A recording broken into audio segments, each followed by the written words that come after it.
So assuming that you require some fundamentals, I'll go through this particular session. So that was our team, and coming to this, I'll start with this, let us see why we have to work in this particular domain, if you are interested, provided. Okay, this is nothing but SDG 3, I think you all know that. You know SDG? Sustainable Development Goals. You will be very much surprised. I think I'll be going a little bit out of my way also. Maybe in my next year, I may have to give a note on this particular talk which I gave in my annual report. We say APR. Okay. When I write this, that I have given a talk on this particular thing at this college, this is the organizer, everything. The system will not ask, they will not allow me to submit unless and until I write SDG goal. Which sustainable development goal I am going to satisfy. There are 17 goals, and I saw there are some of the students here who want to really start their research. Please look into the 17 goals and start with one. One such goal is SDG 3, which is nothing but good health and well-being.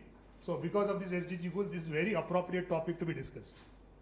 The SDG is of course an international way, but what about the Indian perspective? You all are aware of the AI strategy of the Government of India. Madam, please download this document of Niti Aayog and give it to all participants. It's a PDF document. If you're not able to get, please ask us. It is available freely on the internet. We all should know this particular policy. It is a national strategy for artificial intelligence. And I urge you that even in all your news items and your reports, please put the tagline #AI for all. Are you all with me or you have gone? Hey? Okay. Sure. Because we have another team which works on the education technologies. They have given me a particular thing that you can listen to me only for 20 to 25 minutes. Okay, I'll call them sometime if it is there. Okay, we have another subgroup which works on education technology, and they say that my concentration with you will be only for 20 to 25 minutes. So hope you are there with me. So please see this national strategy for AI. Madam, all your messages, all your news, all your reports should have that tagline, #AI for all, which is Government of India initiative. I'll not read this much because I don't want to waste time, but as per this India's AI vision, please read it. It's a reading slide. I don't want to read it because if I read, you'll say, yeah, you're reading the slide. India aims to position itself as a global leader in AI. Okay. In that one such domain is healthcare. If you see the quality through AI-driven diagnostics. Okay. The most important thing is quality through AI-driven diagnostics. So today we are talking about AI-driven diagnostics, which is one of the sub-domain which Government of India is talking about. So we are well into the domain which government works on to that. There are other domains like agriculture, education, smart cities and smart mobility, which probably we could talk about it. Now let us talk about why AI in medicine. That is more important topic for us, and probably you might have got one base where we said that the data which was there is not to be trusted there, and we had those particular challenges and we have corrected it. So AI is not here to replace doctors. Please do understand that. AI is not going to replace the doctor, it empowers them. Okay, how much knowledge we can remember at a particular moment of time when patient comes to us? Not much. Okay, I cannot see the immediate literature today. For example, there is a new patient came with some new symptoms, or I'm not able to understand the symptoms. I want to go and see some literature. Everything is not possible at one end. But today, the large language models are going to empower us for that. Okay, but still, the doctor is very much important. Doctor is not going to replace, please understand that. But however, the most important thing is data explosion. Do you know there is a lot of data sources coming up for a doctor? Lot of data sources. We have some challenges, we'll discuss that. Okay, I think it was a long back. One of my family doctor was there who expired during the pandemic. And I used to sit with him every day. And at that time itself, we wanted to develop a particular natural therapy for that. And of course, my team is trying very hard to work on that. Of course, this is a very, very good gathering to tell you all. We want to do this same model which we developed in AI, which they are going to present it. We want to translate it to a Tibetan-like thing. Okay, but we are facing some difficulties there. You have symptoms there also. So our team has got the English version of it. They want to apply NLP over it and do those particular things. Because there are a lot of different things, because very well, there are certain treatments through Quranic verses, that is also there. Okay, there are some definite treatment. We are really working hard towards it. And if that particular data set can be made, tomorrow we want to add more treatments for that. Ayurvedic will be added. Okay. Other things gets added. So that sort of model is also going to come very soon. So that is an advantage of such systems, because if you see from where you get the data, electronic health records. Do you know electronic health records? Where you go to many places, they enter the data, finally they store it somewhere. That is EHR. Then you have clinical notes. Do you know clinical notes? Okay, where doctor writes for itself. You are suffering from this disease, your BP is so much. These are clinical notes. Okay, because there is some difference between clinical notes and prescription. Prescription is the action taken, to be taken by the thing. If I go to some of the hospitals, I think I have seen this in care. When you go to the care, what happens? They have two different sheets. In one sheet, they write everything. They'll not give that sheet to you. Okay, this is given to pharmacist. Based on that, pharmacist will say, eat this particular tablet, this particular thing, this, you have to do it. That is a prescription. So we have clinical notes, we have laboratory reports, we have radiology images. Probably the first speaker might have talked about a lot on that. Then you have wearable devices today. Yes, that is very much important today. You know, probably that is the streaming of the data, because in one of my slides we talk about time series. Maybe, you know, I am good at this moment of time. What will happen after a certain moment of time? Okay, those things could also be captured with these particular things with wearable devices. So wearable devices are very much again input. Genomics are there, prescription is there, medical literature is there. And please do try to understand here is AI comes into picture to take the data source from so many places and diagnose this, give a prediction, and of course give a treatment as well. We'll talk about it more. By automatic repeating tasks, if you see why AI is required here. When you go to a doctor, or just imagine here, this workshop was conducted, is being conducted. What are the things which can be automated here? Okay, as a teacher, I'm asking question to teachers most here. What are the things, what are the tasks which are very common? You know, just madam, rate my profile. If it is an AI profile, probably you ask some ChatGPT or LLM. So these days, okay, they asked me the profile, I gave it. But generally, when people ask today, give me a profile, I'm not saying, take it from LLM here. Why are you asking me? Okay, I'll talk about in my last session on that particular thing. Okay, take it from LLM, why are you asking me? So what happened in this context is nothing but you got some lot of data. But if you see, if you want to conduct this particular workshop, what are some repetitive tasks you have to do it? What are repetitive tasks? Do they need to introduce me? Can AI do it? Remove it. Okay, I'll tell you one simple example. This project we did well before pandemic. I told you are super seniors, some MCA students. I said, go to the office and identify what are the tasks which we can do it where office people are not required. In fact, the entire office people came to my room and said, sir, why are you removing our jobs? At that time, when AI was not talked about it. And we said that do something called RPA, robotic process automation, and see that all the routine things can be removed. These people know what they do, go for office, depositing semester registration form. Why to deposit when it is already paid online? Okay, they apply for semester. Even though apply online, they'll put a letter. They want to write to dean for something. Again, they'll write it, give it in office. What this fellow will do? Put it to dean in some another file. We have not required this particular thing. So these routine tasks should be removed, identified and removed. Same thing here, it should happen. Any repetitive tasks where AI frees doctor to spend more time with the patient should be done. What can be done? If you have wearable devices which are very good enough, accuracy is very good enough, BP can be checked, okay, the diabetes can be checked. So I do not require those people to test it. Automatically it can be taken from the wearable device at that particular moment of time. But there are challenges, let me tell you. These devices are giving us a lot of challenges. What could be my BP now? High or low?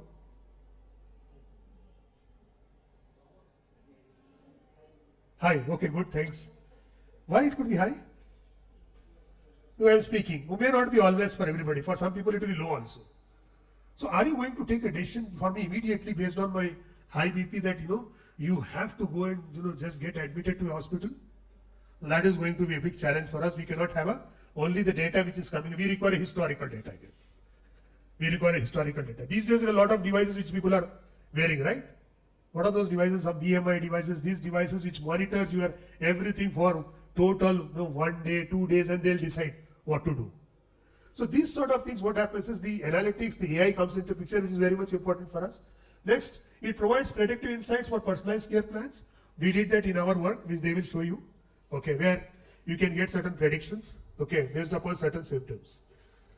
You know very well, this is evolution. I think, I do not know whether you are aware of such things. We had expert systems, 1980s. All of my people who are seniors sitting here, including my colleagues and friends here, okay, we used to have this artificial intelligence course even in 90s. Okay, probably in our still memorandum of marks, we have AI marks which are still there. In those days, we talked about these expert systems. Okay, where I think you all know there was a system which we used to talk about a lot called MJCET. Heard about it? MJCET, MJCET. Okay, which was based on conditions. If I am suffering from, if you see, can you get some symptoms out of my voice now? Can you get some symptoms out of my voice? I am suffering from cold. I'm not biased. Okay, I am suffering from cold because my voice is not clear, isn't it? What else? Maybe. So these are some conditions. Are you suffering from cold? Then you may say, what is your temperature? Now the big problem is, shall I hide my temperature? Or my wearable device will identify my temperature. Okay, if you have a temperature greater than so and so, what is that? Again, you may ask some more questions. We can write conditions. Based on this condition, you say you are suffering from the flu. Okay. Can you suggest some medicines? Can you suggest some medicines after that? Can the AI suggest medicines? Yes or no? Okay. You may say yes, but the doctors shouted on us. They said still you cannot give the medicine because there are some more factors. What is your age? Okay. The flu can come in any season. What is this season? From which place you are? What is the outside temperature for last 3-4 days? Where you are staying? So many conditions are there. But there, you remember that I talked about natural therapy. Is it not? We are working on towards that. At least we can give you a natural treatment which doesn't have any effects. I was referring to Tibenavi sort of things. We are working on it, and that comes, we are going to put it to public with the automated system with all feedbacks. You might have heard about reinforcement learning. Right. We want to give it to public. Public will use it. After that, they'll bang on us or bash on us or give a good feedback. Based on that, we are going to retrain the particular system and make it more and more better. It's a very good domain today if you want to take a medical domain, but please understand that we are not domain specialists. Thanks to that, we have a doctor in our team which will be guiding us from time to time. Otherwise, it's very difficult. So then we went on to the machine learning. We have a lot of symptoms. We have seen it, and we have some disease predictions.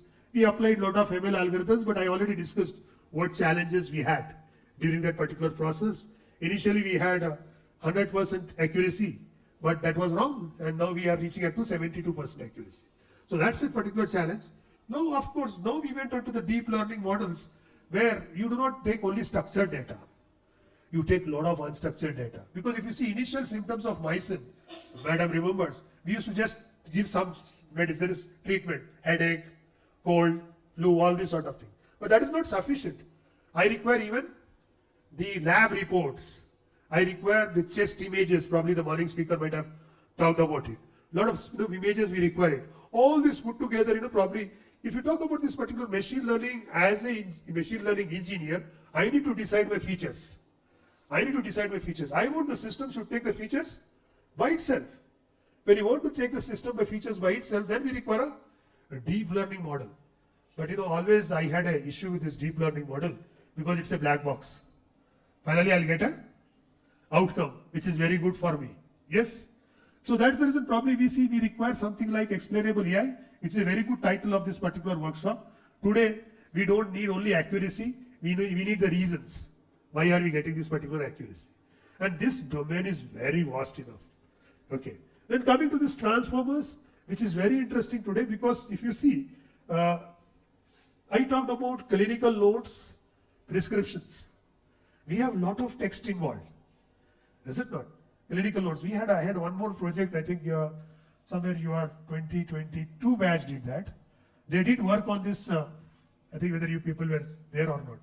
Clinical notes, where doctor just dictates it and the system will capture those particular entire data. It was done in a voice to text first. Then the relationships was established between various things. Like, what is the color of the sky is a statement. Now from this, what is the color of the sky, you identify what are the most important keywords and give a weight to that. Okay, give a weight to that. And based on that particular weight, when from mathematical expressions, you identify that, color and the sky is very much important for us. Now, based on that, what you do is nothing but, with the historical data, you identify the color of the sky is blue. That's what the LLM does today. Okay, so we require today, a lot of work has been done in this, is being done in these transformers. And finally, we have something called medical foundations models. Because when you talk about a LLM, you go for any ChatGPT or something, you type, you'll get enormous amount of data, which mostly cannot be trusted. I think you have already lost my session. So I'll give you very interesting, break for you. The break is like this, because some students are there. This happened to us. These people are very good, they know very well what happens in the classrooms. So I gave a minor examination. In minor examination, generally we give one question which requires some thinking. Okay. For them, I'm a very bad teacher because I do not give marks to them. They'll tell you later in the break. Okay. So I have one question, probably one question where people have to think about it. When I was correcting the paper, 3 students gave the same answers. Similar answers. No, I was worried here, how can it be similar answers when it was a logical question? Then I saw their seating arrangement. They were nowhere adjacent, either diagonally or vertically or horizontally. Nowhere they were adjacent. So probably before giving that answer sheet, I was just wondering what happened. It's a 2 years back story. What happened, I was just wondering. So finally I got to notice that, what happens just before going to that class, I typed, in that time I had my ChatGPT with me account.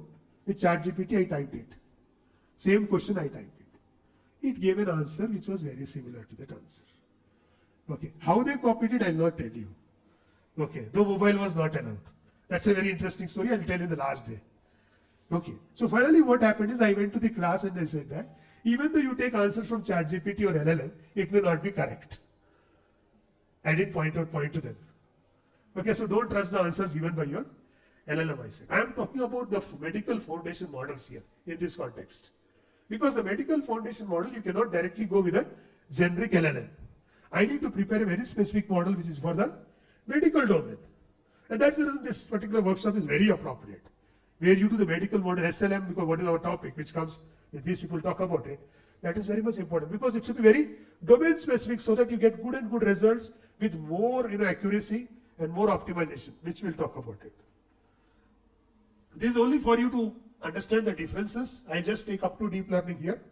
Okay, because there are some scholars I'm able to see here. If you want to start the work, this is the right point. And probably last day we'll give you some list of data sets also, which are available on this particular domain, where you could work on it. So when you talk about features, input data in machine learning, we take from Excel sheets, because a lot of structured data is involved. We have EHR text structured, and of course, whereas in deep learning, we also have, I already talked about it. You have raw data, you have MRI scans, you have genomic sequences, all those other things also get added. The next, coming to the feature extraction, that is very much important. These people talk about that feature extraction very much there. Okay, where doctors specify variables which matters, blood pressure, temperature, etc. Whereas in case of deep learning, it is the network which does it automatically. But that is a black box. So of course, training takes variation of time, transparency, you all know that. But even if you get a deep learning model where it is very good accuracy, I need to know why it is giving. So that's where the explainable AI becomes very much important. Again, I'll tell you another thing which these people know that. We belong to a software engineering group, and the core course software engineering should be taken by our group. That is a rule in our university system. That is a problem with these students also, that this group is very tough with respect to this course. So we are doing one analysis well before pandemic, where there was a total chronology that the number of failures in these courses were very high. From 2017 onward, the failures were very high. So we got a curiosity, I think Harinath knows that why these people are failing this course. Can we do some analysis? Can we apply some machine learning, deep learning, try to identify why this is happening? What are the marks? We'll have it because faculty knows that. I have some minor marks. We say minor, you say internals. Okay, for us it is said to be minor. You have minor marks, minor 1, minor 2, minor 3. You have, assignments and so forth. And you have major, you have marks. We took this data, did some analysis. This is very important with respect to SLM, please. The example is very much important.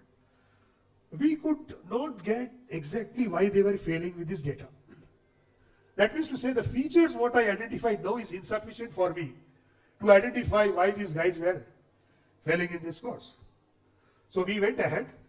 This is very important point. Please try to understand this. We went ahead. We said this data is insufficient. Let me add few more features. So these are all master students. So what happened is we went to the admission section. We want to take their undergraduate data. What was their undergraduation? What were the marks they secured? When it was completed? What were their courses? We added these features and again applied our model. Nothing worked. We went beyond 10, 10 plus 2, for which just now I had got a call from my admission section also. My admission section said that we will not provide you data. Why? Because it is we don't want to give the students data to you. Okay. We said that, no, we want to use for academic purpose. Finally, they took a particular representation from me and they gave me the data. And they told me to hide the identity of the student in some way or other. We did that. We analyzed that. It is being recorded. That is, I will not tell you the exact results, but you can visualize with my sign language. In our university, we have a particular students from Kashmir to Kanyakumari. We plotted these results. So this is the India map in front of me. When we plotted on the map, this is a region where many of the students fail in this course. You got my point? I'm standing in front of the map. Now the question came into picture. Please see this very important point. Apply this to the medical domain as well. Students were failing in this course where? From this part of the country. Now the thing is, okay, we got that people who are failing, but why? Why is the question? We did a lot of them. What we did is we took the papers of these students.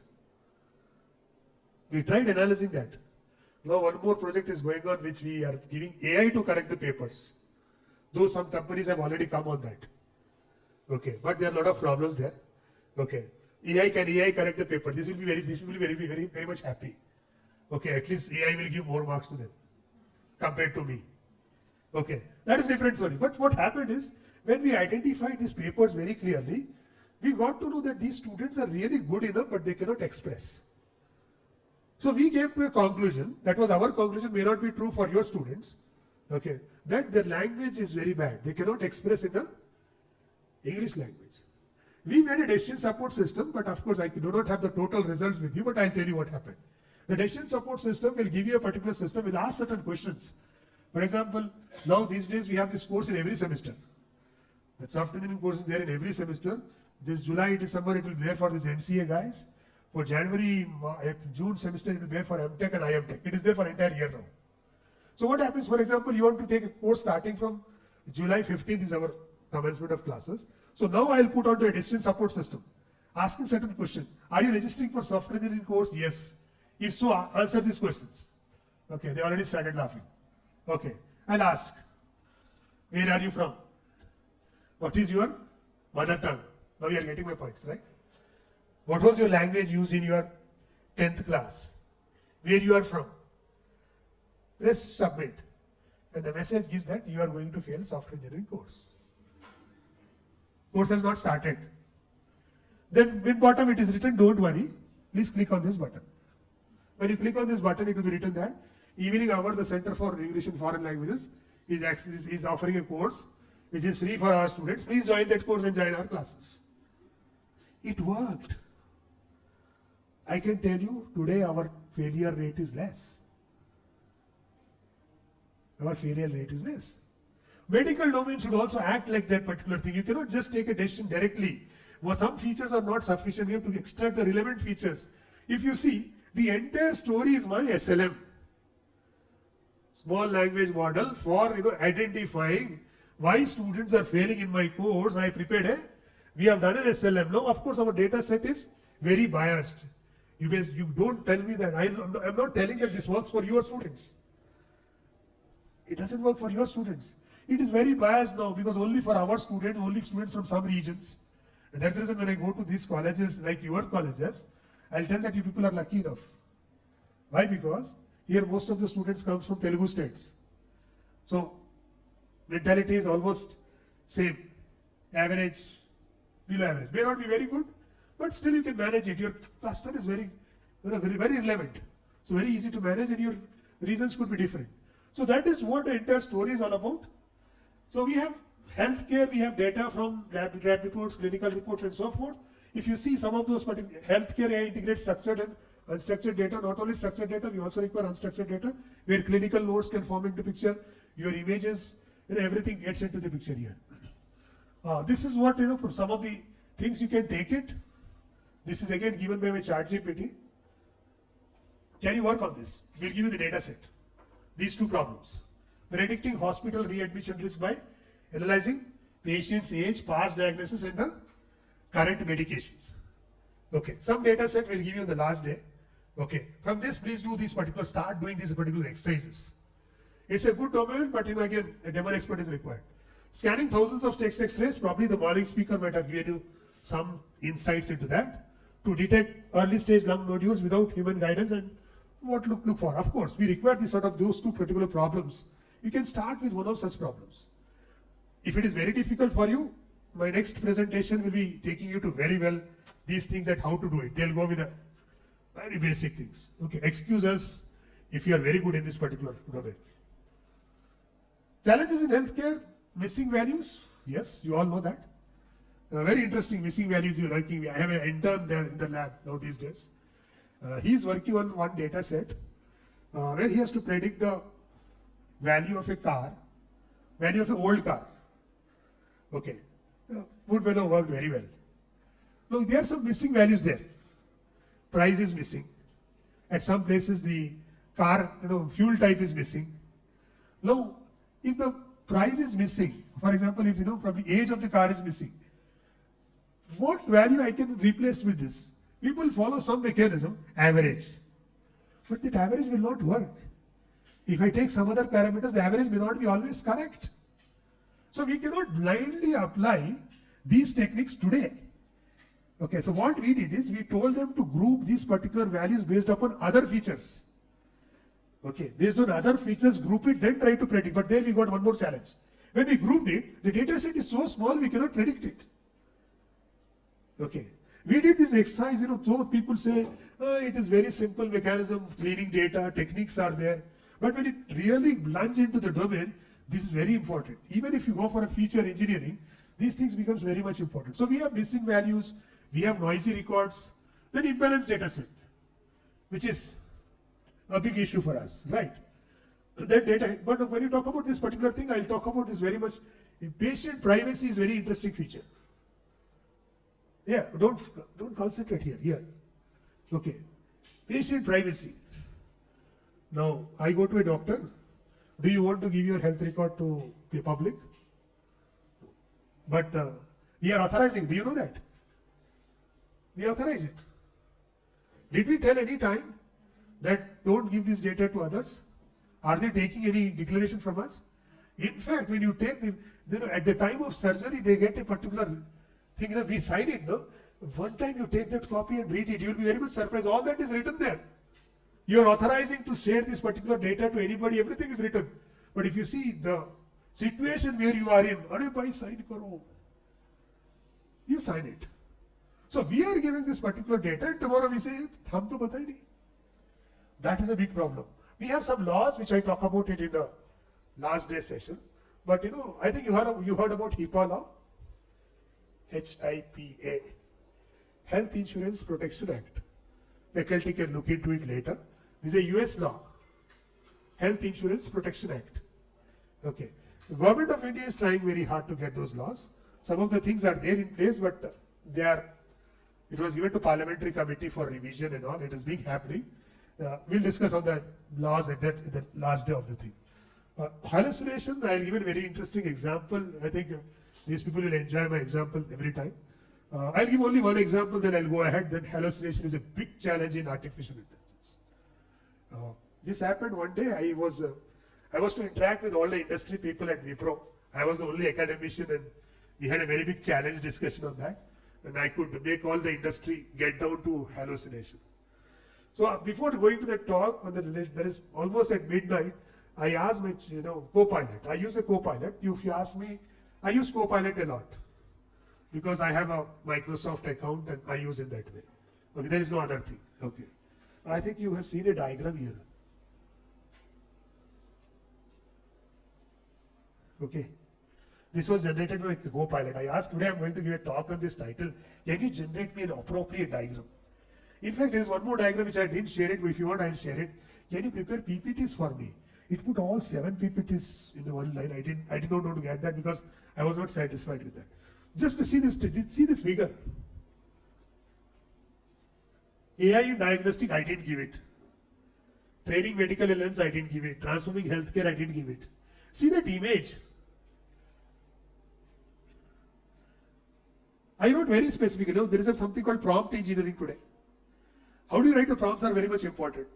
The last day probably I'll show you that, why so many papers are being communicated. One IEEE conference people wrote to me that we received 25 to 2,500 papers and we accepted 400. I said, how come 2,500 papers? People are writing with AI, LLM. You get some problem on the last day. I think within 15 minutes I'll write a paper for you with a very unique solution. Then we'll talk about, is it really worth?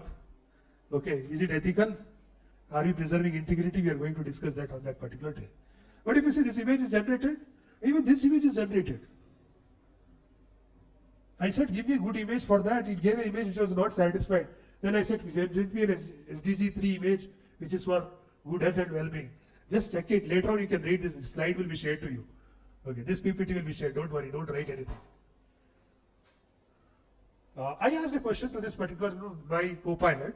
Don't mistake me. First, I asked, tell me something about Salman Abdul Moiz, who works for University of Hyderabad. It gave a very good profile. You can try it. I was happy with that because some of the things even I did not know. Okay, but I'll tell you some of the challenges there.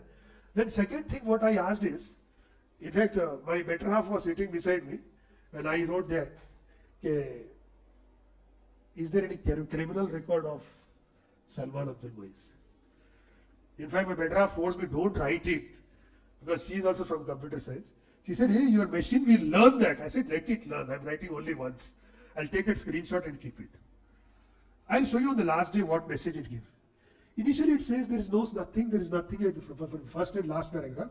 I have those slides, I'll tell you the last day. But in middle, they said that there is one person called Abdul Moiz Salman who was involved in this. And here, when I'm not there, why you wrote that? That is what a hallucination. And that's where the investigation agencies do you. Then next I asked, you will be very much surprised and you will enjoy the last day. I asked that question that boss, which particular areas in the Hyderabad should not be given credit cards? I got in my mind. Please don't, don't sue me on this. Let me tell you, it has pointed out 2 localities. You will see on the last day. This is simple. What about medical? What about health domain? Just because of your disease, it cannot make me know. For example, we both are of same age. All characteristics are same. And probably I am suffering with something and it cannot predict you the same thing, right? Very big challenge. Hallucination is a big challenge today. So please, my dear participants, don't trust on this data. We blindly trust the data, and I'm very sorry, madam. Some people ask, what standard data sets you have used? What do you do with the standard data sets? Are they free from all this? If somebody gives me this, then I'll trust those particular data sets. Every researcher will ask this question, what standard data sets you have used it? Okay, I can say that I have tested on this data set, but I got these results, but I'm not sure about it. I'm not sure about it. That is more important. So trust. Ethical AI comes into picture. I'll get some government, very recent news on ethical AI. Okay, at the last day. So we have this particular workflow. We have a patient, we have its symptoms. We'll make a medical LLM, we'll see that. Okay, then we do the prediction and get the clinical decision. I'm just moving it. Please see these areas. This medical domain is such a very big field. Where you want to concentrate on it, please start with that. I think if you advise me, because there's a lot of youngsters here, start with the NLP, clinical notes. If you are already working, go for all domains. If you're just starting, please start with the clinical notes. Clinical notes data set, I'll give it to you. Apply NLP. Okay. NLP, you go for, after applying NLP, I want you to go for this particular transformers. Identify every statement, give a weight to the statement, and identify most important keywords so that you can establish the symptoms. So what I want you to do is nothing but, you require a computer vision for X-ray analysis. I'm not good at it, to be very frank. I'm not good at computer vision. Okay. Then talk about NLP, we use lot of NLP. Okay, for clinical notes. LLMs, medical question answering, but again, it should take care about these aspects. Right. But medical question answering, if you change this SLM to LLM to SLM, very specific to medicine, you can trust those particular medical question answering. Doctor is required to validate that. Doctor is required to validate. These people will talk about that particular things, how it was done. Then you have, speech, doctor dictation, because as we said that our people did work on the speech recognition. Okay, I think for most moment of time, we were using those transcribe. I think you use transcribe? Okay. I think, is it on in your mobile? No? Okay. I go to talk, many times people take permission and on it. The students do that. They said, sir, this class we want to record it. I said, I don't want to record. Sir, our transcribe. I wrote a book on transcribe. Because, I cannot get those thoughts while writing. It's very good when I'm teaching in the class. So I put my transcribe on and it will convert my speech to text without any problems. Don't worry, it is not connected to internet. Some people are saying it will go on internet. People will take it. No, it is local. You can disconnect your internet if you are not trusting that. It will be storing locally. So do download, transcribe. Probably if you want to record my lecture, you would have taken a day 6. No permission. Just put your transcribe on. Everything comes there. So we can do this transcribe for the speech, doctor dictation. Okay. I think if you want to really do work on that, sit with the doctor, ask for that, I would like to transcribe yours. And get this particular doctor dictation. Then based on those particular model, what they are going to tell, you can do a recommendation system. Okay, we'll talk about that. You can predict diseases, and of course, robotic surgery, which is very common. I think India has become a capital of robotic surgery. And which is the capital of robotic surgery in India? Hyderabad. Lot of robotic surgeries are done here with huge precision. Doctor is sitting in US. Okay, I was with which particular hospital, we were having a discussion on that. Doctor is from US and the robot is doing surgery here. Doctor just gives the instruction to the robot. It is done with utmost precision. We have become a capital for that. Now, that is again a domain. So basically, if you want to put everything in a particular picture, if you want to cover everything, we require so many domains. That is what is required. So we cannot do every domain. So we all have to work together. We all have to work together based upon exercise. For example, morning professor came, he might work on the first area. Okay. Next, we work on that area. We all have to coordinate at some point or other. Okay, that's where, I think faculties are sitting here. You always have a challenge, project proposals. Have to get a project. Identify these domains and write a project on that. Okay. So you have healthcare AI, you have transformers. We talked about transformers where you have a lot of textual records. You make a medical LLM, we'll talk about it. Disease detection. I'll not talk about transform because we discussed on that. Medical natural language processing, we also talked about it because clinical text is taken and we get into these particular things. Right. Madam, you have to warn me for the timings. Okay. See these reading slides. I'm keeping these slides for you to read it. Transformers and disease detection, because generally when we get a word called transformers, you are confused. This is basically a natural language text which we are using it. Okay, it uses something called self-attention model, where what happens is you give weight to this particular text to identify the relationship between them. For example, I say, today from morning I am suffering from cold. Okay, today is also required for me, but its weight is less. Okay. Since morning, okay, today since morning is okay. Suffering is not required. Okay, from cold, only cold one symptoms I got it. Today I got it. Okay, today is going to give me time series data. Okay, today cold I got it. Okay, but that is not sufficient. Can I get another symptom? suffering from fever of 102 degrees centigrade, whatever. Okay, that is another symptoms. So we have two symptoms and we have something called today morning. Today morning is not sufficient for me unless and until today morning which place I am, what was the temperature there. Even these things has to be established. Is it a rainy season in this particular area? So this sort of things comes into picture in case of your transformers, and weights are given to each of these words, and based on that you establish, your LLM works on that. Okay, based on that you get answers to these particular things. Okay, I'm not reading this. See the last point, in disease detection they identify complex hidden relationships. Okay, read this, clinical natural language processing, because that's the first step to start your work. Okay, I think you all have done on at least basics on natural language processing. If you have not done it, please do Python and work on NLTK library. Start with that. Those who have done, I'm not talking about it. Those who have not done anything till now in this domain. Here, these workshops are very good provided you have some takeaways.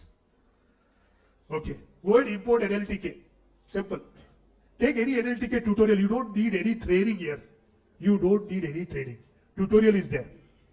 Okay. Then what happens once you are very good with this process, stemming, all these sort of things, then give some clinical notes. What is clinical notes? What doctor has documented. Patient was suffering from fever. Patient reported cough. This is nothing but your clinical story. Give this clinical story to your own program. Give clinical story to your own program and get the outcomes. Which will remove the stop words, get the actual root words, all those sort of things you need to do it. Give a frequency count, how many times it appears. Okay, this sort of things you need to start with that. Otherwise, things are difficult. We are there with you with the lab also. So don't worry, we'll take you some of the things. And I told my team here, don't make them do lab, because within 1 hour they can't do it. Give them some code. They'll also carry it with them so that you can work for them. So they got code for you to work in the lab, which you can carry it also. Okay, so that tomorrow I can ask you what you have done next. Okay. Medical image and computer vision is also there, very important, where transformers are used. Okay, for medical imaging, instead of evaluating images pixel by pixel. If you see initial image processing, you have to evaluate pixel by pixel. That is not required with respect to the transformers. They'll take the entire image and evaluate it dynamically. Okay. Continuous monitoring, I talked about this. I think you also talked about this predictive analytics, 24 hours monitoring, how things goes on. But again, there are a lot of challenges in that. We have a lot of specialized healthcares.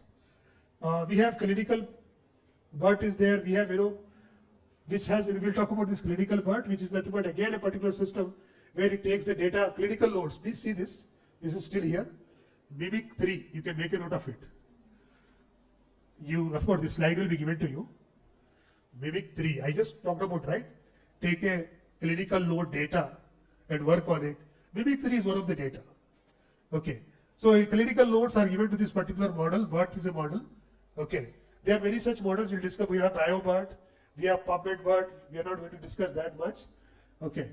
But when you talk about this is a particular architecture of medical LLM. If you want me to take you back, I'll just take you back with some data sets. We have Mimic 3 clinical nodes. Okay. This PPT will be given to you. Next we have BioBERT, where you have data from PubMed abstracts. What is PubMed? This is nothing but a lot of publications of medical domain will be there on PubMed. Just like we have Scopus, SCI, right? For this medical domain, it is PubMed. Okay, like in our university system, our IQAC writes, your application should be SCI, Scopus, or PubMed. PubMed is not for us, for all those medical schools and even these life sciences schools. PubMed is required there. So what this particular BioBERT does is, it will take even the data from PubMed abstracts. Are you getting my point? It's not only the patient data, not even the clinical notes, even the literature which is available today of various research. A lot of research papers are there. Even it is going to take the data from those abstracts, because there in the biomedical domain and the medical domain, they have two types of concepts which our computer science people do not understand. They have abstracts separately, full papers separately. Okay. Abstracts means there will be only abstracts. There will not be full paper. For us, it is only full paper. So there could be abstract, there could be full paper, there are articles, and there are publication. In addition to the class notes and prescriptions, the data is taken from so many sources. What for? You see it is there. Disease classification, question answering, entity recognition, you know very well, there's an NLP concept. Okay. Likewise, we have PubMed. Here it takes data which is from biomedical vocabulary. I don't want to go into that.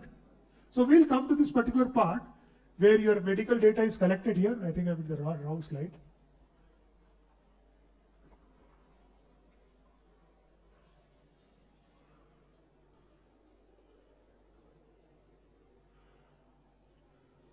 Fine.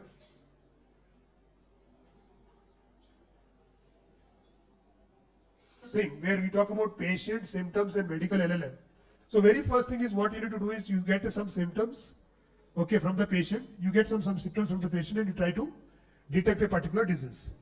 So now we will see this particular presentation where how it is being done. This is a work which was done by us. They'll give you a title. Right now it is under publication, but the preprint is available. You could download it. Okay, please come. इसमें है? Thank you very much for being here for this session. This is Sarvani Johar Khanam. Actually, I am a postdoc at Qatar University. I would like to thank the Professor Salman sir. After completing my PhD, I joined sir's lab, learning how we can apply machine learning algorithms and artificial intelligence. We see all around us is the machine learning is going. Is just taking the whole field. So in most of the cases, we see that the machine learning is going to take over rather than the experimental work. It is like a supportive to all domains. So let's have today, I am here to present how AI is helpful in medical sciences.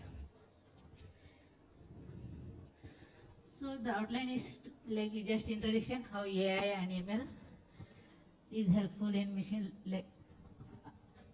medical sciences, and then how AI is helpful in robotic surgeries and all domains, and then we go with the literature reports what are available in the literature, and then our contribution to the medical sciences, and then we go for the stepwise what we have read in our paper, and then the conclusions. So from the morning lectures, we came to know what is AI and what is machine learning. As we all know, the AI is like a smart machine that can think, sense, and make the decisions by its own. ML is the subset of the AI, and it is what the difference is ML, by giving whatever the data we have predicted, we have given to it, it will predict the outcomes. It will map according to the data given, and then it will build the model, and then it will give us the results. So what it is the data might be the input given to it, it might be the structured data or semi-structured data or the unstructured data, semi-structured data. It will, it is a function which maps according to the given inputs and give you the output. This is how the machine learning works. Whenever we go with the new domains, we should know that what is the terminologies involved. It is better to know what are the terminologies involved in that domain, and how can we know that, how can we use these terminologies in our conversation and understanding. Machine learning is divided into three main categories. We can say the supervised machine learning, unsupervised machine learning, and then the reinforcement learning. So now we are going to only have the cup of coffee for the supervised machine learning, where we have used AI for the medical sciences. It's we have used these supervised machine learning algorithms to detect the diseases. If we have a goal that if the patient comes to us with a certain features, can we able to predict what could be the disease for the patient. So this is just to make a differences between what is the supervised learning and unsupervised learning and the reinforcement learning. Supervised learning, where we give the labels to the model, where the predefined labels are there. In the supervised learning, in unsupervised learning, we didn't give the labels, the feature, output features to the model. Then the reinforcement learning is the model which can learn by the feedbacks. It will build by its own depending upon the feedback given to it. So coming to the AI in medical sciences, where we can apply as the morning session goes with the X-ray identification. Like AI can be used for the detection, diagnostic of the X-ray by looking at the X-ray images, and also this can be used for the drug discovery. Let's have a few examples. I will discuss how can we implement this AI in the drug discovery, and then we can use this in the robotics, as Salman sir discussed about the types which we can explore here. And then the personalized treatment. The personalized treatment is like we are with the different genomes. One antibiotic may work with me and some may not work with others. So this, here comes the personalized treatment is most important. The types of diseases have discussed. There are many infectious diseases. We can't apply the all models to the all diseases. It depends upon the particular model which could be applicable. It depends upon the cause, what could be the cause. Like if it is bacteria, the infectious diseases and the genomes. If it comes to the genetic disorders, like the genomic disorders, then it comes to the genetic disorders. Like we can apply this here for the gene variations and personalized treatment, what we have discussed. And then the chronic diseases. The chronic diseases that comes in within like 2 days or 3 days. It's like a progression of the disease. So here, like we can, if we have some features, it will prolong for a long time, then we get the chronic disease. So we can apply the chronic diseases, AI in detecting the chronic diseases to know the progress of the disease.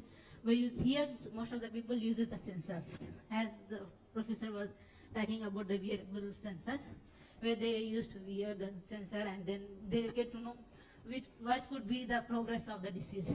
Like it will directly take the data from your blood and send it to your prescribed doctor. The another one is the neurological disorders. Like most of the people are suffering from the Alzheimer's. If the age is going on, they come across many neurological disorders. This also comes under the chronic diseases. We can apply machine learning on this as well. And then come to the cancer diseases. Like most of the challenge here in the cancer detection is early detection of cancer is a challenging part in medical domain. So the main important is like some diseases in cancer, they may not show off the symptoms. Even though we go for MRI, CT scan, so we can't able to predict it unless we have to have some size pixels of the tumor, we are going to identify it. So our main ambition is like with the symptoms, we can able to identify it or not.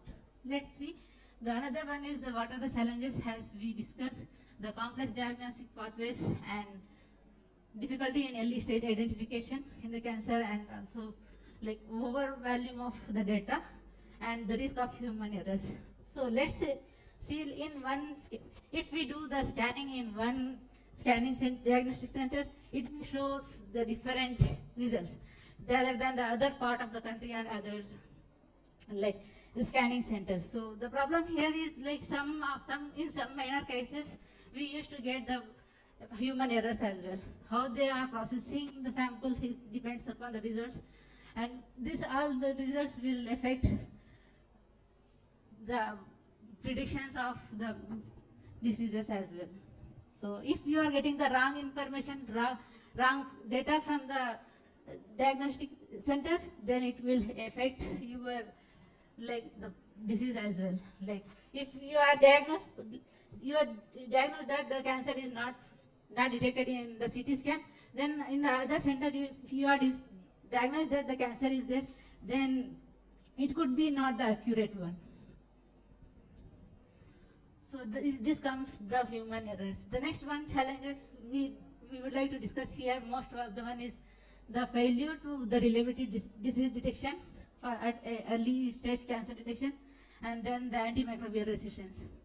So as we know that the detection How can we detect the diseases? Is the most of the instruments is the CT scan, MRI, and the microscopic. Some of the microscopic detections are there for the kidney clearance, contrast, and all these things.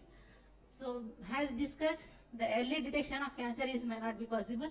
If we use the nanoparticles for the MRI, it will tag to the tumor, and then it will show off the presence of the tumor, contrast in the MRI. So next comes is what is the challenges in the Alzheimer's disease. The most of the Alzheimer's disease, the early detection of this disease may not be possible. It's very challenging nowadays in the medical field because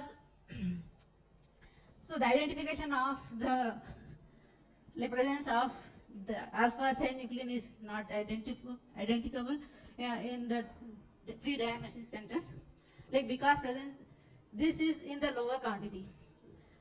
We all know that the signal is processed through one neuron to the another neuron by using the alpha syn proteins. So this is like a biomarker.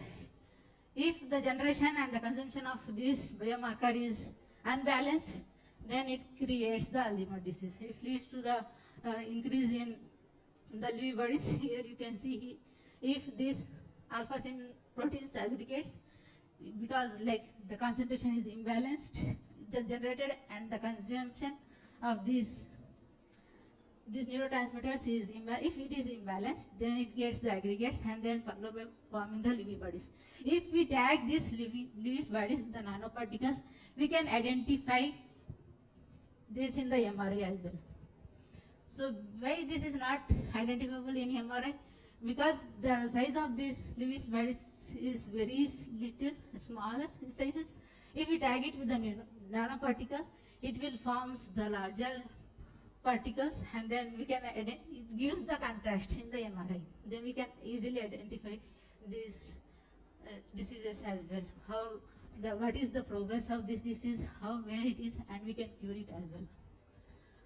So we all know that there are many more nanoparticles like the Ag, silver, gold, platinum, and the zirconium. This is I just want to say that if there are the many nanoparticles. If we apply the AI models here, we can tune which is going to be the better one, best option for the identification and tagging of these diseases. So this is one important challenge. We can work on this as well. So coming to the antimicrobial resistance, we all know that the penicillin works for many diseases, it's the antibiotic. But the problem here nowadays is challenge is antimicrobial resistance. So bacteria is getting resist to whatever the antibiotic you have given. So what could be the mechanism?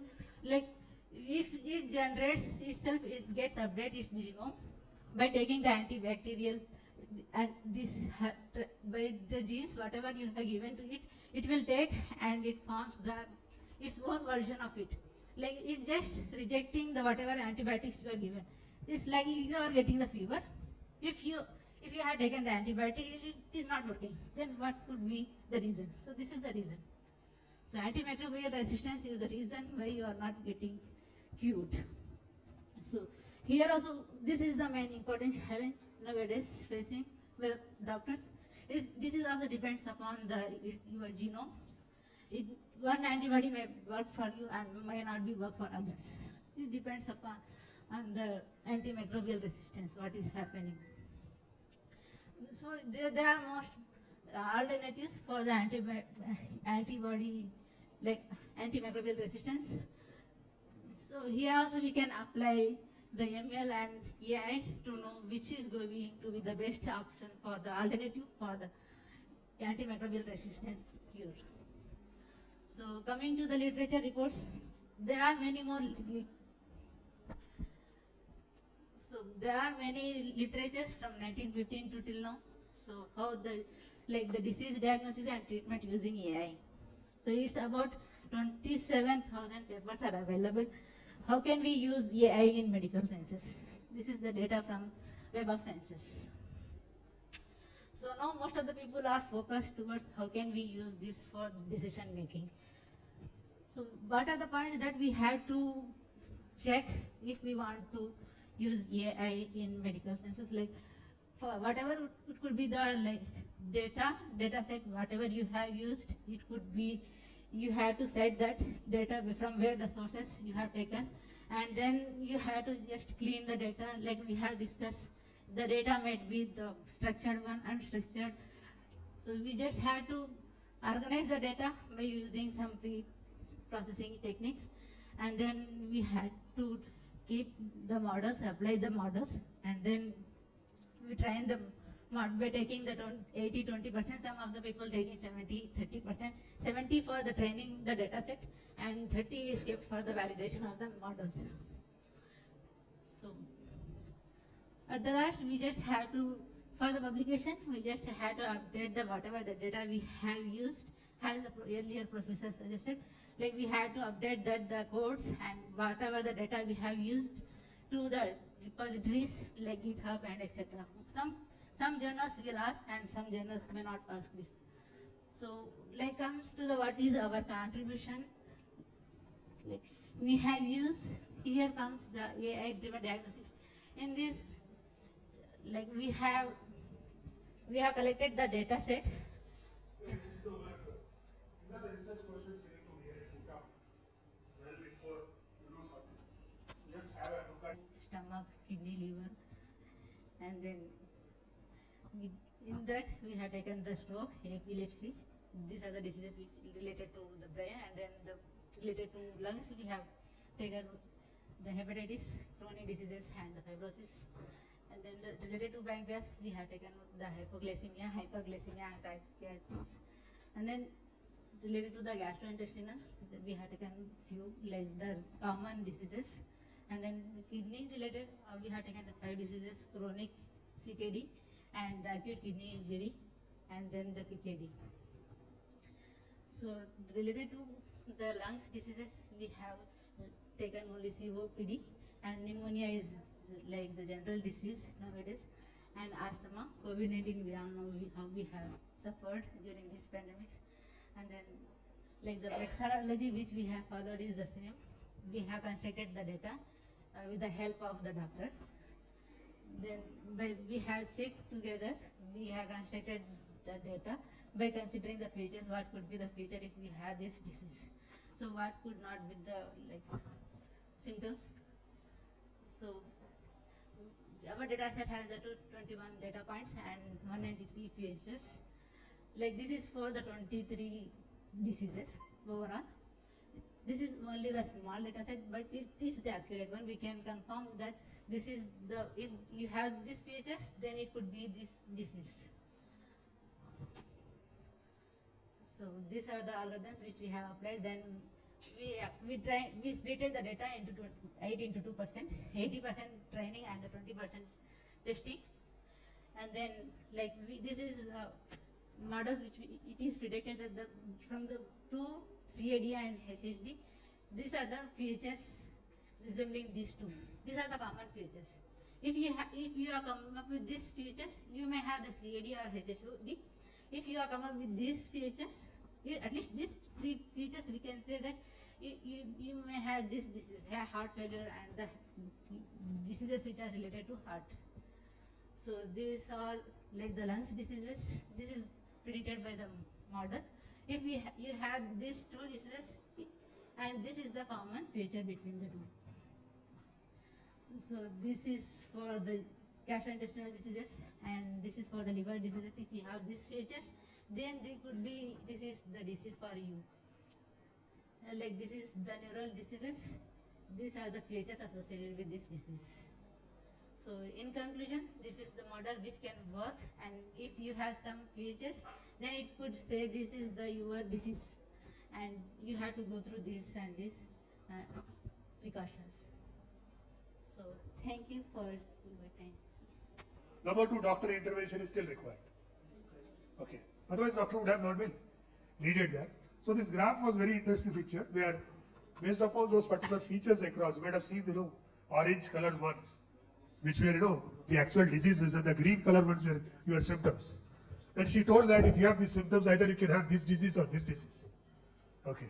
So there, 2-3 things. I gave a very interesting example of that student's failure. I need some more features to decide whether this is there or that is required. So the feature engineering goes on. It is not common. So what happens is, we at least can derive with this AIML. Why AIML will assist the doctor? At least with those symptoms, at least AIML will tell that the patient is suffering from chronic disease 1 or 2. At least the scope gets limited. And if I apply this SLM or LLM, it will also get the literature of this disease 1 and disease 2 from the PubMed sources, where I have shown somewhere. And it will again help the doctor. Can you ask even these symptoms to this particular doctor to arrive at this particular thing? Or maybe some of the things which are not there as a feature, can it be added, like some test has to be done and so forth. But again, one more point she told that, that is again a big challenge today. I think that is becoming a big problem. I do particular test at one place, test at second place. Sometimes results are different. So that is again a challenge which comes into picture. So that we'll see it. Now let us come to a very interesting part. Okay, I know it is too much for you, but that is the topic of which was given to us. But at least we'll give you an entire roadmap of how to do it, because we want to take you to lab. Okay, so that at least day one, we'll say, okay, we have some code for you. We'll give you that code also. Okay, these two PPTs will be shared for you. And if you see this chronic disease, you can just type it with our names. That paper is there in preprint, you can take it from that also. Your data set we'll give you after some time. That is what it is. Now coming to these people, this was started. This is a simple small project which you guys have done. Okay, SLM for healthcare. Very interesting topic. Okay, where probably initially I gave them a paper which based on the stories. They give a tagline. Based on the tagline, they'll generate a story. Okay, like I say, Johnny, Johnny. That's it. It has to give me the entire poem. Entire story goes for that. So likewise, the medical LLM was developed. Okay, and they worked on this, but they applied some BERT and all. That of course they'll discuss in this. Okay, that is what we start. But of course, in my session I said, if you are very new to this particular research, you can start with the clinical notes, with an LP. Okay, we'll help you out with the lab. We'll go to the lab, please bear with us, don't be absent. Okay, because at least you'll get something out of you today. Otherwise, people will come and give a lecture and you say, ah, बहुत अच्छा lecture था या बहुत boring lecture था, and you go away. Right. Yes, sir. So, I'm from University of Hyderabad, pursued MCA under guidance of Salman sir. So, I'm directly and indirectly participating in 3 projects with Salman sir, and this is one of them.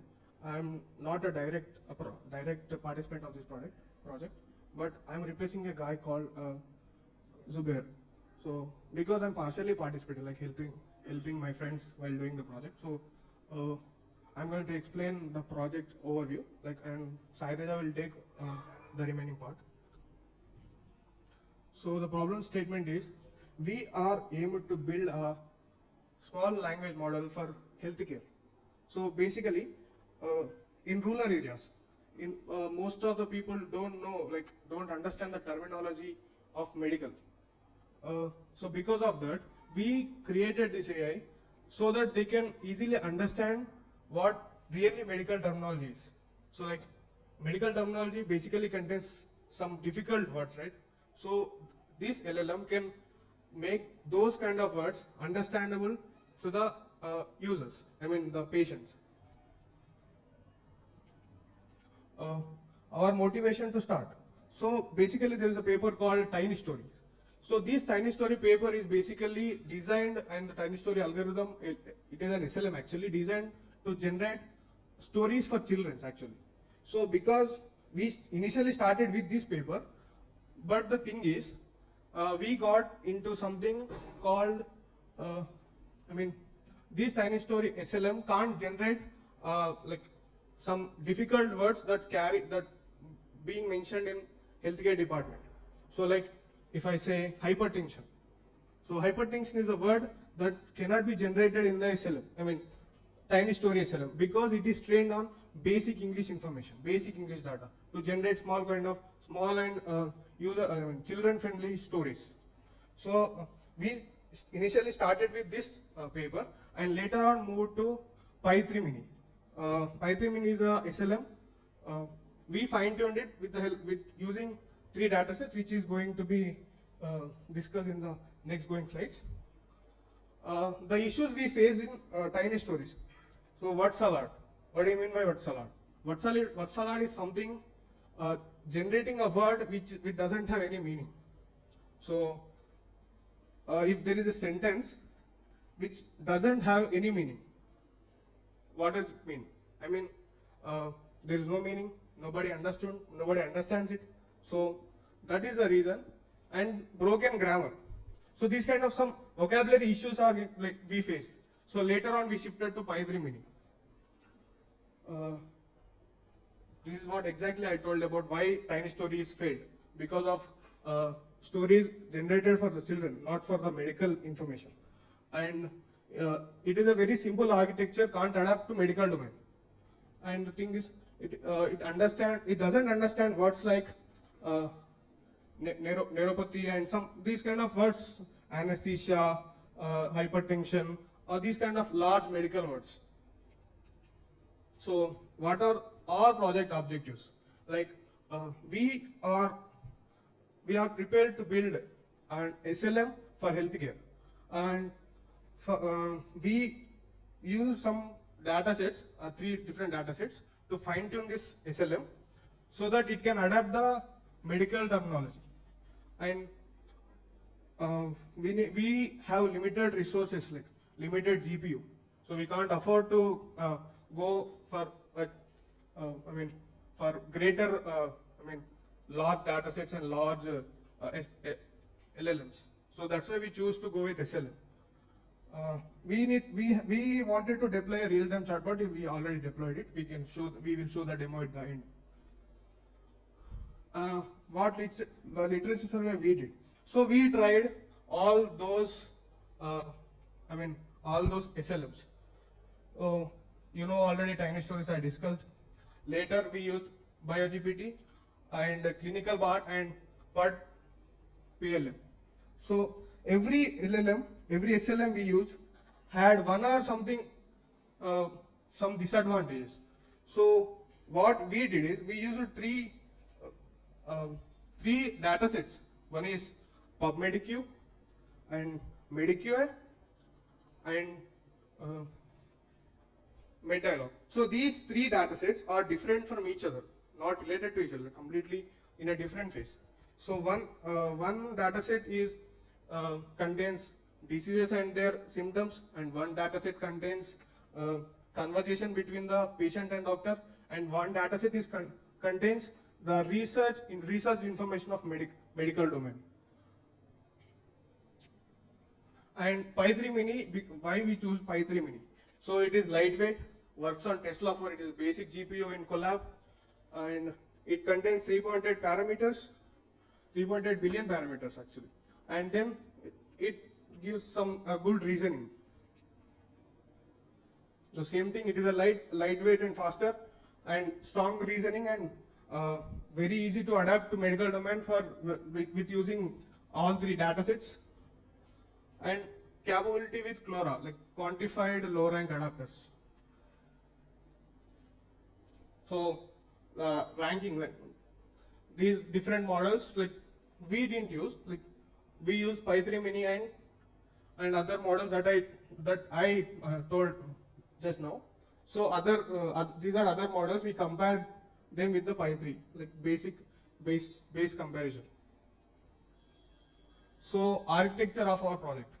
So firstly, we got the data sets, and later we pre-processed it, and then we fine-tuned it with the help of data sets and help of Pi3 Mini CLORA. And later we used backend. Actually, we used Tunnel. So we are deploying our project in Colab. So there is no chance to directly deploy from the Colab with the front end. So we used Cloudflare Tunnel to deploy it. So we run our SLM in Colab, and later we connect it to our front end, which is in the local computer, with the help of Tunnel. It is Cloudflare Tunnel. And these 3 are datasets, just I told. MediQA and PubMediQA and MedDialog. MediQA is contains information of disease and symptoms. PubMediQA contains scientific and research information of medical terminology and healthcare. And MedDialog is a conversation between faculty and I'm sorry, not faculty, doctor and patient conversation. So this is the workflow we followed, and collection of data, and then cleaning it and prompt formatting it, and then tokenizing it and quantifying and training the load adapters like using Clora, and evaluating it and deploying it. So some basic libraries we use Hugging Face because most of the models are deployed in Hugging Face, and then bits and bytes to quantify it to 4-bit, and then fast API because like to deploy it to front end, connecting the front end and back end. Rest will take care by Satya. Is it audible? Actually, the model contains the 32 bits weights. If it is very 32, contains 32 bits, it is very large it requires more time for the training, and large amount of memory is required. So if we could decrease the 32 bits to 4 bits using Clora quantization from 32 bit to 4 bit, it could be easier for training. We could save a lot of time, and with the help of LoRa and low rank adapters, keeping the model already trained, it will contain all the previous learned knowledge from that, and it will be updating the model with this some amount of data which is learned. So it will not lose the previous knowledge, and it will be learning little bit more by more. That's the technique with the Clora, quantization 4-bit, and LoRa, low rank adapters. Because of this techniques only, it could work. From 32 bits, since it would take a lot of memory and time. So if we could, because of these techniques and prompt structure, removing the unnecessary data from instruction tuning, fine tuning, so it worked in this way. In this way, the virtual RAM also decreased. Initially, if you could see in the previous slides, it required 16 GB and 8 GB. With this both combining Clora, we could decrease it to 5 GB. If we got the better grammar, fast inference. These are the metrics we used. In the tiny stories, we wanted to see the combination of the data sets. Since we used 3 data sets, we actually wanted to check which combination gives the best answer. So we have done training it with a single data set of each of this, and combining 2 data sets. It gives 3 combinations, like 6 combinations we'll be getting, and all the last is 3. In this way, single data set, combining 2 data sets, and the last is combining 3 data sets. In this way, we could combine or check whether which suits the better for the model.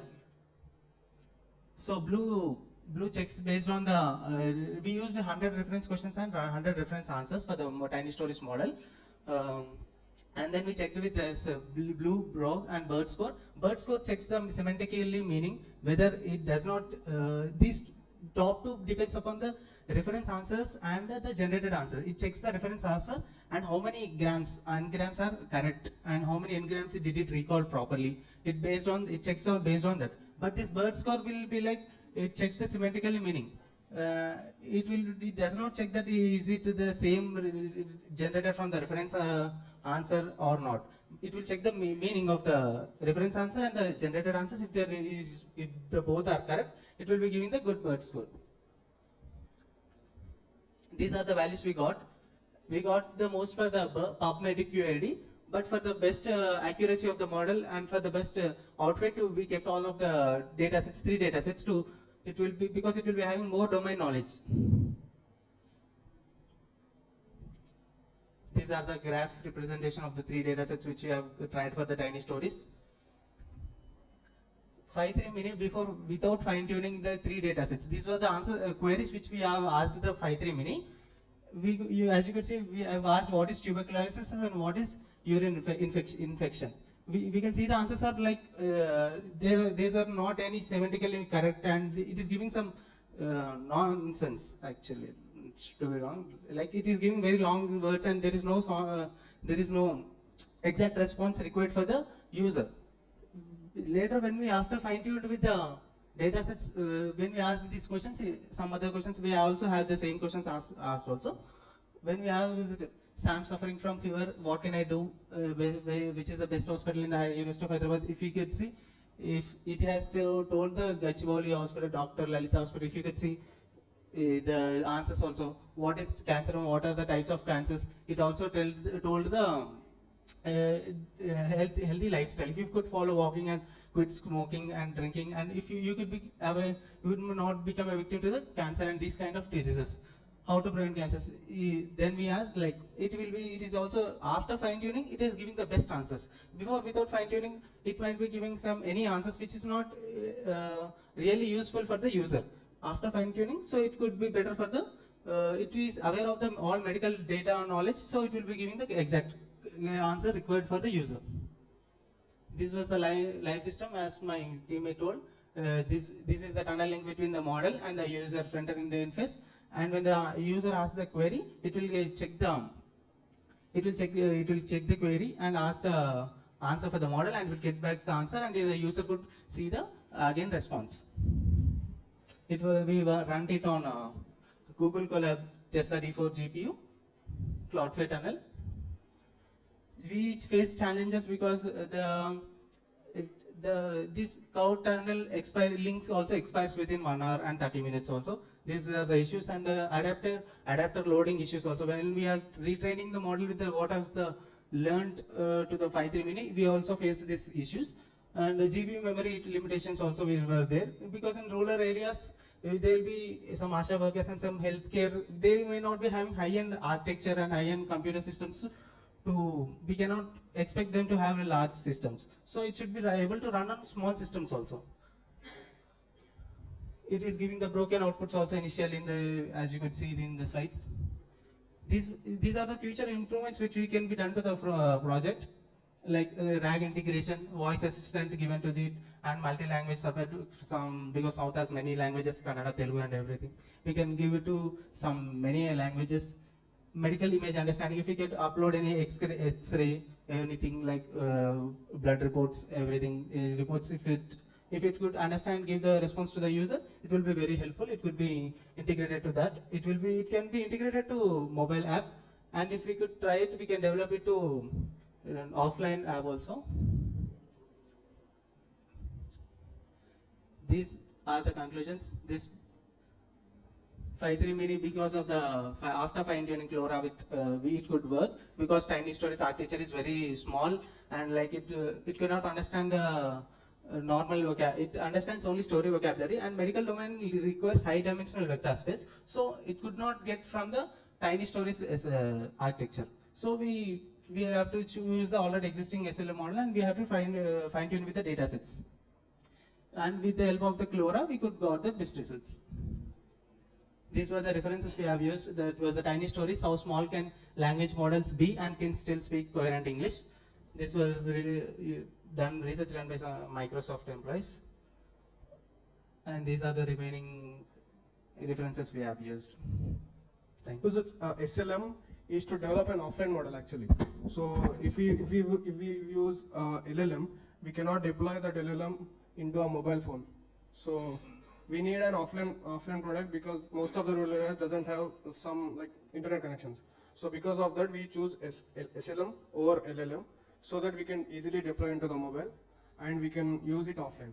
So that's the reason. Myself, Harinath Kuruva, research scholar under Salman Abdul Moiz sir.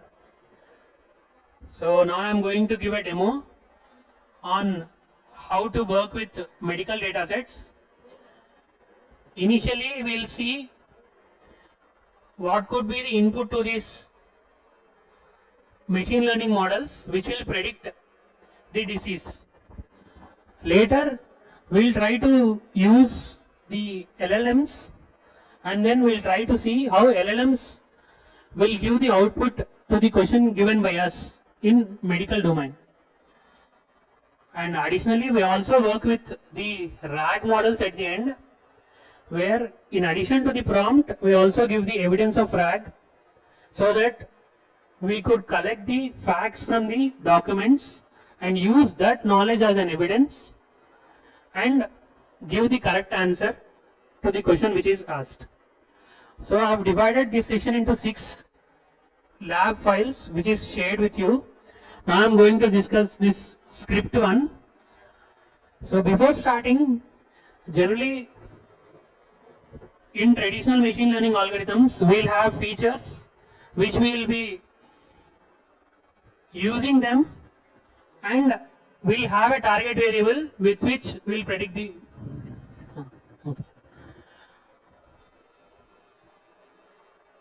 So this is a notebook one.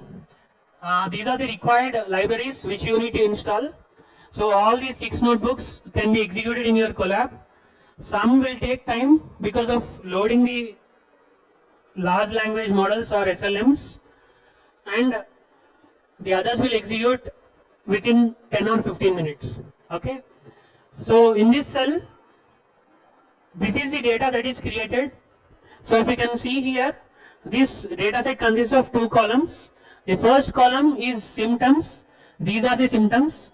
Fever, cough, breathing difficulty. These are some of the symptoms. And for these symptoms, the disease is pneumonia. So this is a sample data set which I have created. You can keep on adding the instances and then check how the model performs. Okay. You can also even load the data sets directly from the data sets that are available. Just like they have discussed, it could be MedQA, which will be very helpful, which consists of diseases, symptoms as well as diseases. So this data set consists of only 2 features. This one is one feature which consists of symptoms, and this is a disease. So I am creating a data and converting it into data frame with 2 columns, symptoms and disease, and I am also creating a CSV file out of it. Okay. So I am not using any CSV file. I am just creating a data and converting it into data frame. So I am displaying the data frame df.head, which will display top 5 rows, which consists of symptoms as well as disease. Later we will understand the data set first. We know how to do the understanding part of the data set. So df.info will give the clear details about the data set, which consists of 10 rows which are indexed from 0 to 9 and 2 columns. These are the 2 columns, and they are not null, and they are of object type. They are not of integer or any float type. And apart from that, it also displays the memory usage. It is 292 bytes. As is the list data with 10 rows, it is 292 bytes. Now we can also display the disease counts. You can see all these diseases are unique. They are different. So if I apply a function, df of that column name dot value counts will give you how many times that disease is repeated. As these are unique diseases, each disease is only once, you will get 1. So this is just understanding and exploring the data set.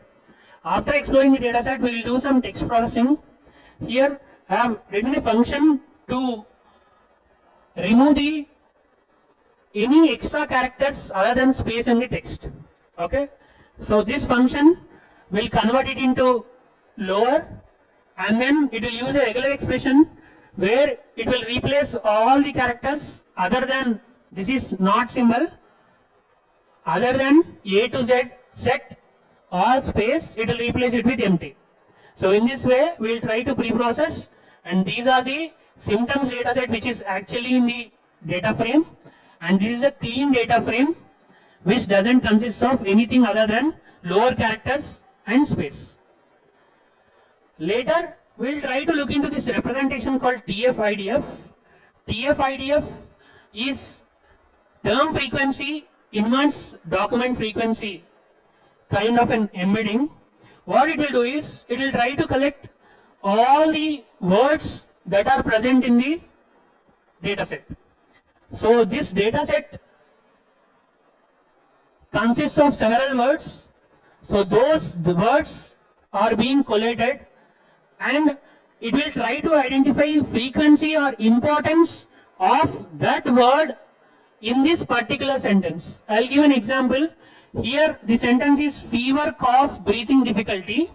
Now for this sentence, if I calculate the TF-IDF, what it will do is, it will try to give for a fever keyword or a term, how much this sentence is important, or fever word is important in this sentence with which probability. So fever word is important with 0.9 for suppose, cough with 0.3, breathing will be some 0.2 and difficulty will be some 0.4. And apart from that, the remaining words that are present, they are of 0 probability. Okay? So in this way, this TF-IDF representation will calculate the importance of each words that are present in the dataset. Okay? So this is a function which we'll directly use. It is from sklearn, sklearn.featureextraction.text, import TF-IDF vectorization. So I'll create an object of it. Then I'll try to fit transform the cleaned data frame which consists of symptoms. And later I'll try to give that shape. That shape is something like this 10, 39. So what are these 10 indicates? It consists of 10 rows. And what is a 39? 39 is number of unique words that are present in these 10 sentences. So whatever all the unique words that are present in these 10 sentences, those words are 39. So among the 39, I have printed only 20 keywords that are present in the dataset. Okay? So this is a dimension where 10 is your number of rows and 39 is the number of unique words that are present in the dataset. And among that I have displayed 20 of them. So these are some 20 keywords. Now I'll move into the next part called sentence embeddings. Before moving to this, there are some disadvantages with this TF-IDF representation. Here, the main idea is we need to predict the disease. I'll just put a question. If this is the data set which consists of a single feature and this is a target variable disease, how do you prepare your machine learning model for this? It consists of a single feature and it consists of a target variable. So is there any idea to just use this single feature how to predict the disease? Any idea out of it? Generally in machine learning, single feature is not sufficient to predict the disease. But how could this can be done? So this can be done by converting this sentence into embeddings.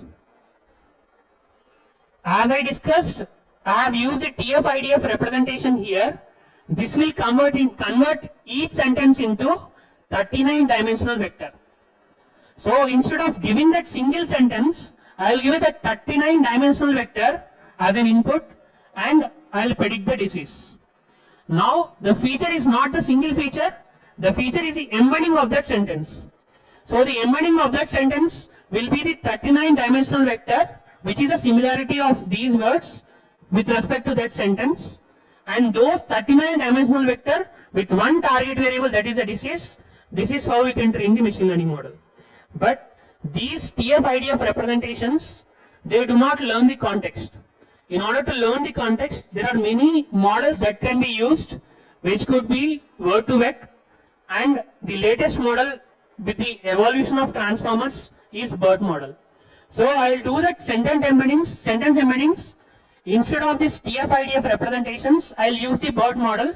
Here I have used this BERT model, which is mini-LM, mini language model, which consists of 16 layers and around 22.8 billion parameters.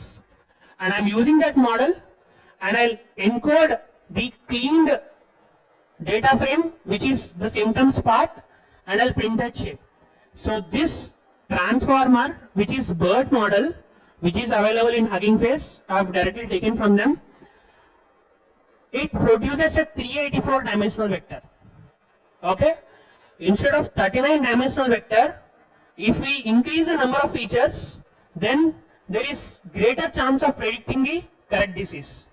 So instead of the 39 vector, which is produced by TF-IDF, which will not learn the context, whereas these BERT models will learn the context and it will give good results. Hence what I have done, I have converted it into 384 dimensional vector. After converting it into, After converting it into 384 dimensional vector, I'll add the target variable and try to do the predictional machine learning algorithms. So this is training a base classifier. Here, all these class labels are the target variables are not numerical. I'll try to convert it into numerical. So in order to convert any categorical data into numerical, we can use the label encoder. So I've used that label encoder part here in order to convert the disease part, which consists of categorical variable. And after that I have run the random forest classifier, because generally the random forest classifier will give more accuracy than the other basic models, because it is a collection of decision trees which collects the decisions from all the decision trees and hence give the prediction which is final. And I'll fit these embeddings which I have generated from the sentence embeddings with the target variable y, which is encoded by this label encoder. And after training, I'll try to make a prediction. I'll try to give a symptom, that is cough, fever. So what I'll do, I'll try to apply, again clean that query, clean that sentence. Then I'll try to apply the prediction. Then my prediction will give number, because we have already converted that categorical data into numerical data. So my prediction also will give my numbering part.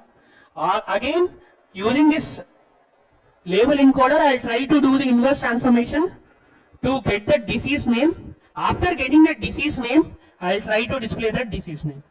So in this way, given any query, it will convert it into embeddings and then give the prediction with the help of any basic machine learning model. And again, that prediction is converted into your reverse encoding part, that is your disease name, and that disease name is displayed. So this is my symptom which I have given. It has predicted as viral fever. Okay. So this is a basic example how you can predict the diseases given any small data set. Now you can try these exercises.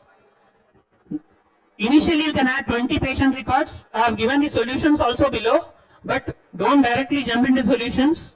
Just think of, try to add some more 20 patient records with some LLM generated content. You can generate these symptoms as well as disease from any LLM. Try to convert it into data frame, and then you can compare the TF-IDF embeddings with the sentence embeddings.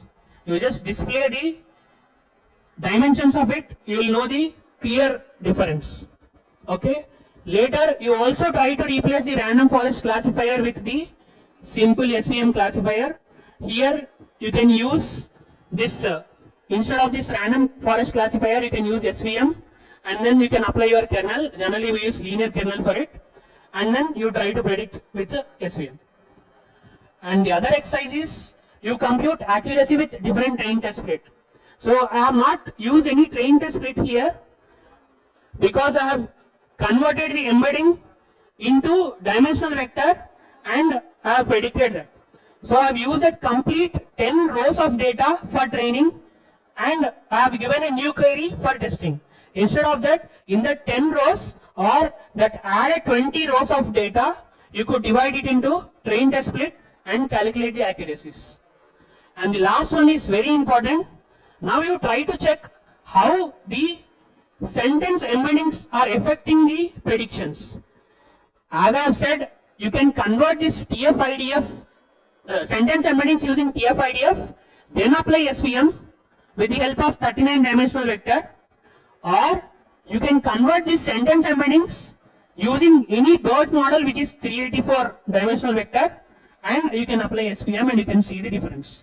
So the solutions for these exercises are given below, but don't directly jump into the solutions. You just try these exercises, then you will get to know how actually we are able to predict, given a sentence, the disease can be predicted. So this is a basic thing. Now we'll move to more basic version of it, that is your basic machine learning models. So I have created the same data. This is the symptoms and this is a disease. I am skipping this part. Now what I am doing here, I am trying to convert that symptoms using TF-IDF, applying label encoder, Now here you can see I am dividing that 10 instances into training and testing part.